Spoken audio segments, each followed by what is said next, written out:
اعوذ باللہ من الشیطان الرجیم بسم اللہ الرحمن الرحیم۔ آج جس موضوع کا انتخاب میں نے کیا ہے وہ ہے وراثت۔ اللہ تعالیٰ نے قرآن مجید فرقان حمید میں سورہ نساء میں وراثت کا سارا قانون بیان کیا ہے۔ یہ ویڈیو خصوصاً وکلاء اور قانون سے تعلق رکھنے والے جتنے بھی شعبے ہیں ان کے لیے اور باقی بھی تمام افراد کے لیے بہت موزوں ہوگی۔ اللہ تعالیٰ نے قرآن پاک میں سورہ نساء جس کی 176 آیات ہیں نازل فرمائی، اور سورہ نساء میں بیشتر آیات وراثت کے قانون کے متعلق ہیں۔ اس سورہ میں اللہ تبارک و تعالیٰ نے پہلے یتیموں کے احکام بیان کیے کہ اگر بچے یتیم ہو جائیں اور ان کی جائیداد ہو تو ان کے گارڈین کو اس جائیداد کو کس طرح سنبھال کر رکھنا ہے، اور پھر ان کے بلوغت تک پہنچنے کے بعد کس طرح ان کے حوالے کرنا ہے۔ چونکہ یہ موضوع بحث نہیں ہے، موضوع بحث وراثت ہے، لہٰذا اب میں وراثت کی طرف آتا ہوں۔ وراثت کی تقسیم کے احکام اللہ تعالیٰ نے اس صورت میں واضح بیان کیے ہیں۔ اللہ تعالیٰ نے متوفی کے یعنی فوت ہونے والے کے جس قدر وارث ہو سکتے ہیں سب کے حصے بتا دیے ہیں۔ حکم خدا یہ ہے کہ جب کوئی شخص مرد ہو یا عورت مر جائے تو سب سے پہلے اس کی جائیداد منقولہ یا غیر منقولہ، یعنی آپ اسے کہہ سکتے ہیں کہ موویبل یا اموویبل میں سے جو قرض اس مرنے والے کے ذمہ ہو وہ ادا کیا جائے۔ قرض کی ادائیگی کے بعد اگر اس نے کوئی وصیت کی ہو تو باقی مال کی 1/3 تک اس کی وصیت کے مطابق صرف ہونا چاہیے۔ یعنی اس سے یہ اصول واضح ہوتا ہے کہ مرنے والا اپنی کل و ہم جائیداد کے 1/3 سے زیادہ وصیت نہیں کر سکتا۔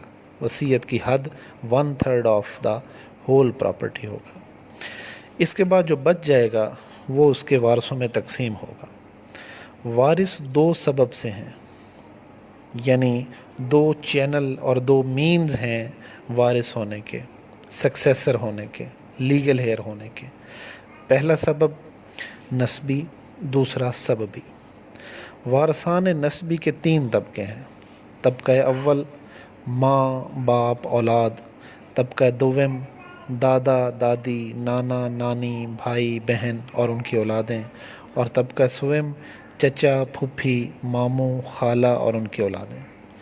یہ یاد رہنا چاہیے کہ اگر پہلے طبقہ کے وارث موجود ہوں تو دوسرے اور تیسرے طبقہ کے لوگ میراث نہیں لیں گے، یعنی اگر فرسٹ ڈگری اویلیبل ہے تو سیکنڈ اور تھرڈ ڈگری کو وہ ڈپرائیو کر دیں گے۔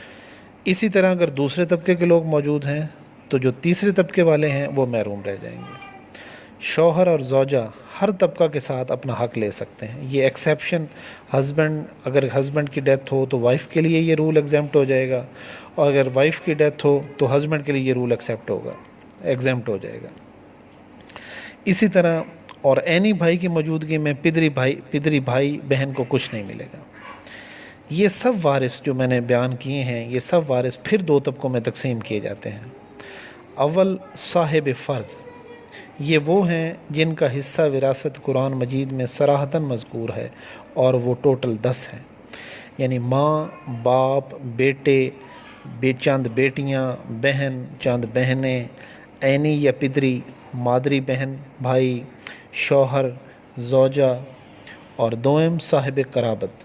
یہ وہ ہیں جن کی وراثت کا حصہ قرآن مجید میں صراحتاً مذکور نہیں، لیکن تفسیر میں حضرت صلی اللہ علیہ وآلہ وسلم نے قاعدہ بتا دیا ہے جس سے اس شخص کا حصہ معلوم ہو جاتا ہے۔ یہ بھی 10 ہیں، یعنی دادا دادی نانا نانی چچا پھوپھی اور ان کی اولاد، خالہ ماموں اور ان کی اولاد۔ اسی طرح وراثت کے حصوں کی تقسیم بھی بیان کی گئی ہے، یعنی نصف یعنی آدھا ترکہ پانے کے 3 شخص مستحق ہیں۔ یعنی آدھا ترکہ کن 3 اشخاص میں تقسیم ہوگا اور کون اس کے مستحق ہوں گے؟ اس میں اول شوہر، جبکہ زوجہ اپنے بطن سے اولاد یا اولاد کی اولاد نہ چھوڑے۔ دوم صرف بیٹی، سوئم صرف ایک بہن خواہ عینی ہو یا پدری۔ سلس یا ثالثہ یعنی ایک تہائی ترکہ پانے والے دو شخص مستحق ہیں۔ اول میت کی ماں، جبکہ میت کی اولاد یا اولاد کی اولاد اور دو یا دو سے زائد بھائی عینی یا پدری نہ ہوں۔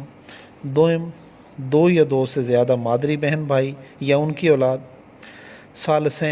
ثالثین سے مراد یعنی دو تہائی ترکہ پانے والے دو قسم کے لوگ ہوں گے۔ اول صرف بیٹیاں جبکہ دو یا دو سے زیادہ ہوں۔ دوم صرف بہنیں خواہ عینی ہوں یا پدری۔ اسی طرح ربع یعنی چوتھائی مال میت دو قسم کے آدمیوں کو ملے گا۔ اول شوہر جبکہ زوجہ اپنی نسل سے اولاد چھوڑے۔ دوم زوجہ اپنے شوہر کے متروکہ میں سے جبکہ شوہر اولاد نہ چھوڑے، خواہ اسی زوجہ کے بطن سے ہو یا کسی دوسری کے۔ سدس یعنی چھٹا حصہ، یہ 3 وارثوں کا حصہ ہے۔ اول ماں باپ جبکہ میت نے اولاد یا اولاد کی اولاد چھوڑی ہو۔ دوم ماں جبکہ میت 2 بھائی یا زیادہ یا 1 بھائی اور 2 بہنیں اور 4 بہنیں چھوڑے اور میت کا باپ موجود نہ ہو۔ سوم 1 مادری بہن یا بھائی۔ سمن یعنی 8واں حصہ، یہ زوجہ کا حصہ ہے، خواہ 1 ہو یا زیادہ جبکہ میت اولاد یا اولاد کی اولاد چھوڑے، خواہ وہ اولاد موجود زوجہ کی نسل اور بطن ہو یا کسی اور زوجہ سے ہو۔ یہ کل 6 حصے ہیں جو سہام ارث کہلاتے ہیں۔